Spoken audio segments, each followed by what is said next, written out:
बोले गंगा मैया की जय, बोले सत्य सनातन धर्म की जय, बोले एकादशी माता की जय।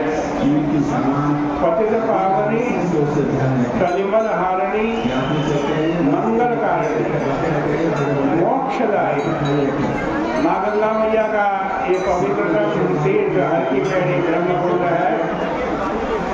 चैत्र का महीना शुक्ल पक्ष आज एकादशी की पावन राधा कृष्ण श्री राम भोलेनाथ गंगा माई।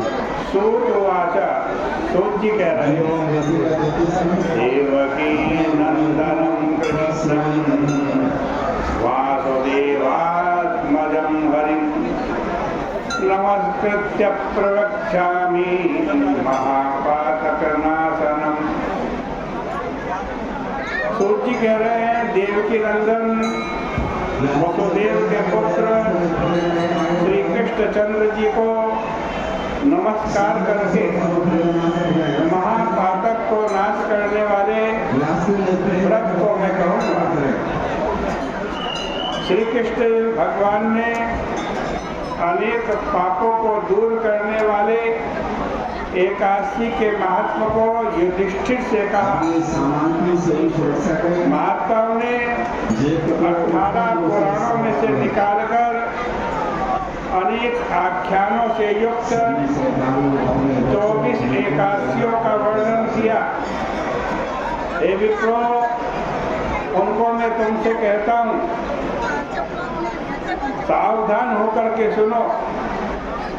युधिष्ठिर भगवान श्री कृष्ण से पूछते हैं, हे वासुदेव, आपको नमस्कार है, आप मुझसे कहिए चैत्र महीने में शुक्ल पक्ष की एकादशी का क्या नाम है, उसकी विधि क्या है, उसकी कथा क्या है, कृपा करके बतलाइए। भगवान श्री कृष्ण बोले, हे राजन, इस प्राचीन कथा को एकाग्र मन से सुनो, जिसको महाराज दिलीप के प्रश्न करने पर वशिष्ठ जी ने कहा था। दिलीप बोले, हे भगवान, मैं सुनना चाहता हूँ।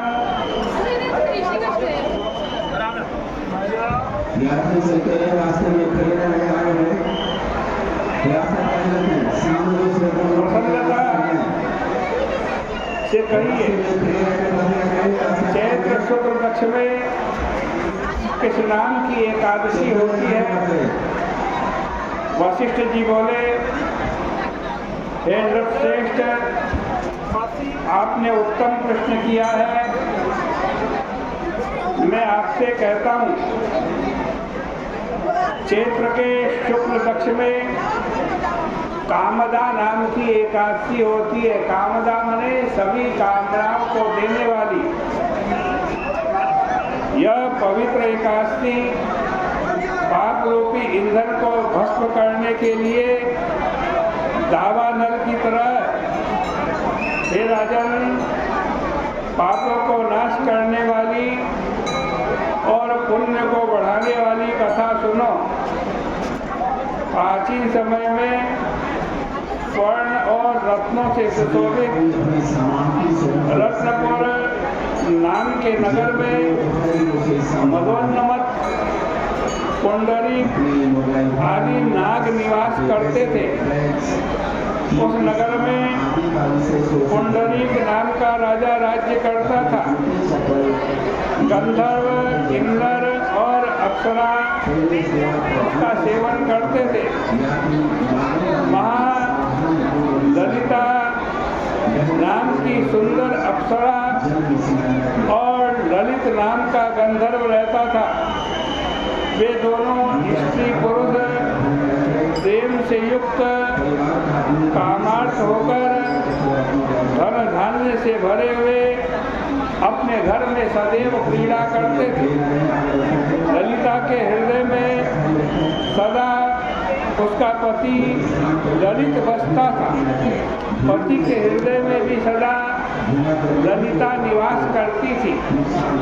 एक समय सभा में पुंडरीक आदि गंधर्व क्रीड़ा कर रहे थे और स्त्री रहित ललित गंधर्व गान कर रहा था, लेकिन गान करते करते वो अपनी पत्नी ललिता को याद करने लगा। उसका गान बेसुरा हो गया।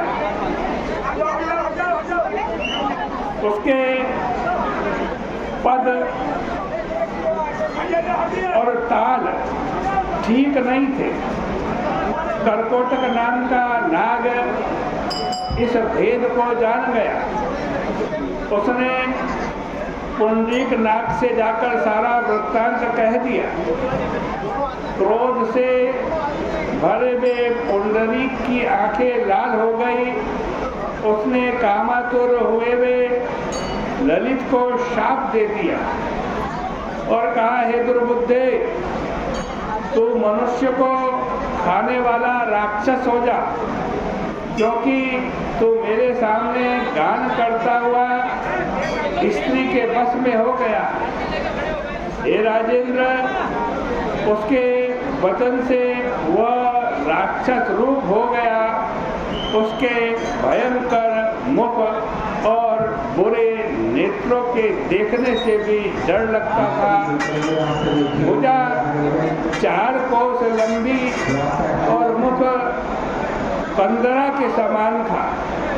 सूर्य चंद्र के समान नेत्र, पर्वत के समान गला, गुफा के समान नासिका,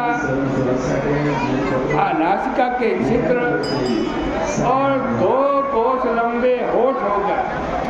उसका शरीर 8 योजन लंबा था। इसी प्रकार कर्म फल भोगने को वह राक्षस हो गया।